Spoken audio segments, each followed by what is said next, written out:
ஆன்மீகம் ஆனந்தம் சேனலுக்கு உங்களை அன்போடு வரவேற்கிறேன்.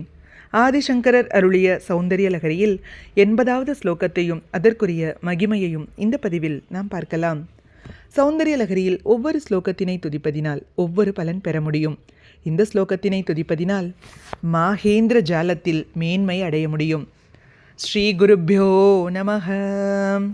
குச்சௌ சத்யஸ்வித்யத் தடகட்டிதகூர்பாசபிதுரௌ கஷந்தௌ தோர்மூலேம் கனககலஷாபௌ கலயதாம் தவத்ராதும் பங்காத் அலமிதிவ லக்னம் தனுபுவாம் த்ரிதானத்தம் தேவீம் திரிவலிலவலி வல்லிபிரிவ.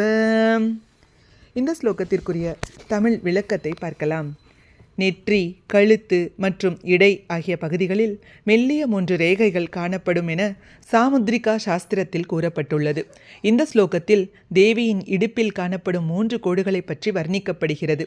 இயற்கையிலேயே மெல்லிய இடையும் பருத்த ஸ்தனங்களையும் உடைய தேவி தனது பதியாகிய பரமனின் பெருமைகளை எண்ணிய நொடியில் வியர்த்து மார்புகள் விம்மி பருக்க உடலோடு ஒட்டியிருக்கும் கஞ்சுகம், அதாவது ரவிக்கை கிழிந்து கக்கங்களை உராயும் தங்க கலசங்கள் போன்று ஒளிரும் ஸ்தனங்கள், அவைகள் இவ்வாறு விம்மி பருக்க காரணமாயிருந்த மன்மதன் தேவியின் நுண்ணிய இடைக்கு இதனால் ஏதும் துன்பம் வராது காக்க எண்ணி அதை 3 சுற்றுகளாக வள்ளி கொடிகளால் சுற்றியிருப்பது போன்று இடையின் ரேகைகள் காணப்படுகின்றன.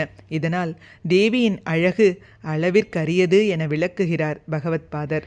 எளிதாக சொல்ல வேண்டுமென்றால், தாயே, உன்னதமானதும் கனத்த தங்க கலசங்கள் போன்றதுமான உனது ஸ்தனங்களை மன்மதன் உருவாக்கிய போது அவைகளின் பாரத்தால் உன்னுடைய மெலிதான இடுப்பானது ஒடிந்து போகாமல் இருப்பதற்காக இடுப்பினை சுற்றி வள்ளிக் கொடிகளால் 3 சுற்றுக்கள் சுற்றியது போல உனது இடுப்பில் இருக்கும் திரிவலியானது தோன்றுகிறது என்று ஆசிரியர் அழகாக விளக்குகிறார். மாகேந்திர ஜாலத்தில் மேன்மை அடைவதற்கு இந்த ஸ்லோகத்தினை துதித்து அம்பாளுக்கு நைவேத்தியமாக தேனை படைத்து வழிபட வேண்டும். ஓம் ஸ்ரீ மாத்ரே நமக. ஹரிஹி ஓம். ஸ்ரீ குருப்யோ நமக. ஹரிஹி ஓம். இது போன்ற ஸ்லோகங்களுக்கும் ஆன்மீக விஷயங்களுக்கும் மறக்காம நம்ம சேனலை சப்ஸ்கிரைப் பண்ணிக்கோங்க. நல்லதே நடக்கட்டும், நன்மையே பிறக்கட்டும். நன்றி, வணக்கம்.